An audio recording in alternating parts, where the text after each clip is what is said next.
But if you haven't had the capability to manage not people, but other systems, or been over a certain area, or been given the responsibility to actually manage something, you might not be able to get the full totality of management. So when it comes to managing time, how do you make that make sense? Welcome, creatives, to another session of strategies for creatives like yourself. My name is Chris Branham, and today we are talking about time management and how it affects your mental health. Let's brainstorm. All right, so I did a lot of research and digging and reading a lot of articles to try to get a real understanding about time management and the relation that I saw with mental health. And the only way I was looking at this was personally. Am I getting anxiety about time management? Am I doing it well? How is it affecting me when I'm doing something? And how is it affecting my environment, meaning my wife, job, co-workers, because I'm getting anxiety or anxious about something, or I'm rushing to do something? I gotta start with a definition on time management just so we're all on the same page. And there's some real key meaty things that I definitely want to dig out of it. The process of organizing and planning how to divide your time between different activities to maximize your effectiveness. So when you're looking at time management, the concept is really easy to understand. We all understand time because we all live in time. The concept is easy, but the applicable knowledge of management is not. When you think about management, we have all been managed by somebody our entire lives, or has been helping us manage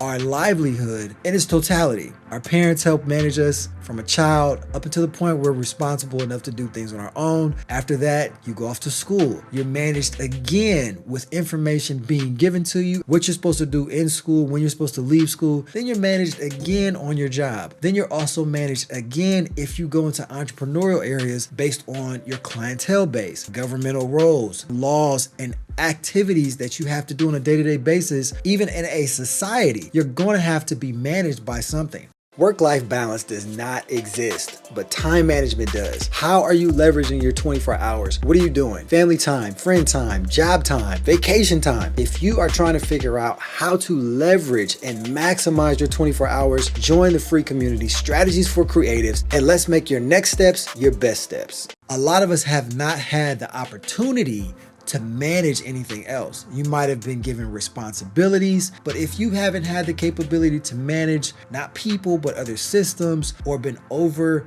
a certain area, or been given the responsibility to actually manage something, you might not be able to get the full totality of management. So when it comes to managing time, how do you make that make sense? Organization is the first proponent and piece of management. If you do not have order and structure, it's going to be very difficult for you to maximize managing anything. You have to have structure, or you're not going to be able to find things, potentially make everything better in the systems and the process so you can get things done. Effectiveness, how you're maneuvering within systems. The environment has to be conducive for you to actually get things done. If you think about anything that's in an environment, the environment is not conducive, it's not going to flourish, it's not going to succeed, it's actually going to perish. If you worked a job ever and you did not have the tools and items that were required to do your job well, you found it very difficult to do your job, or you quit, or you found another area that actually would help support what was necessary in that position. And how is this all related to mental health? I struggled with making sure my time management was important, but also I started paying more attention to how was it affecting me and how was it affecting everybody else around me. Was I anxious? Was I annoying?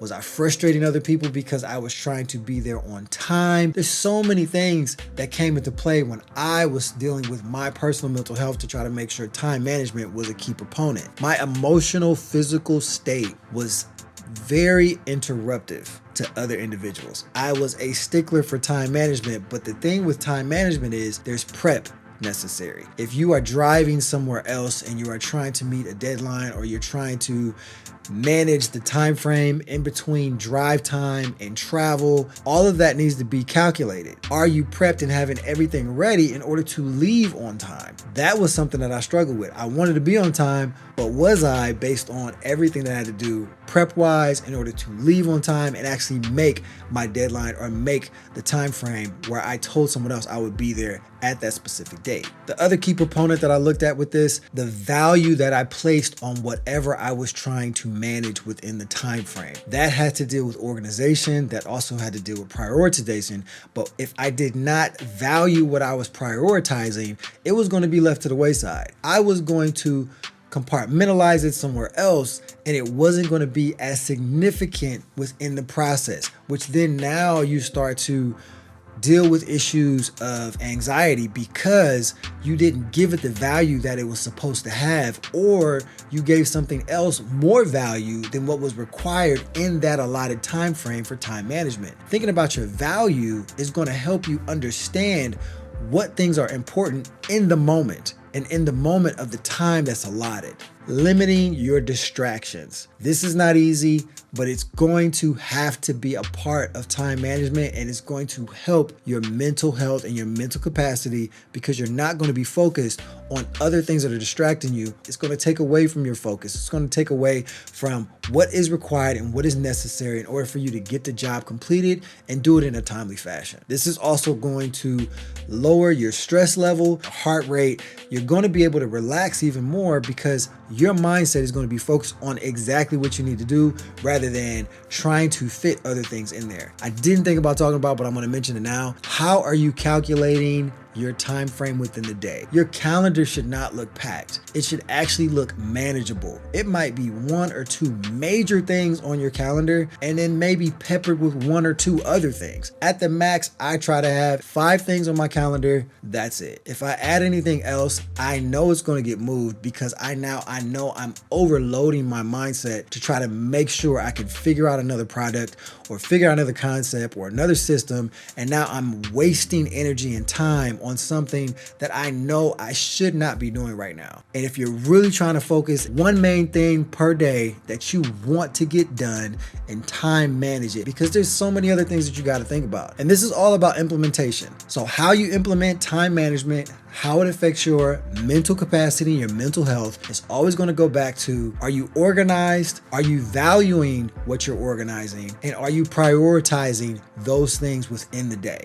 So here are a few things that will help you support mental health and time management. And you can jot them down and you'll definitely see it in the comments below that you can use this even as a checklist on your day-to-day. Priorities: avoiding multitasking, avoid procrastination, planning, boosting productivity, schedule appropriately, time blocking, confidence, boundary setting, and organization. If you can do those things and use them as almost like a marker or a checklist every day, you will find that your time management and your mental health will be a lot more stable. It worked for me. I hope it worked for you. Make sure you put these things into action so you can have better time management for your mental health. I hope you enjoyed another episode of this podcast. I would like to invite you all to join my Instagram, Facebook, and all the other social media accounts that I have. All the links will be below. There's also another platform that I definitely want you to be a part of. It is the School Community for Strategies for Creatives, where you can now link, connect, and communicate with other creatives just like you around the world. Hope to see you soon. Peace.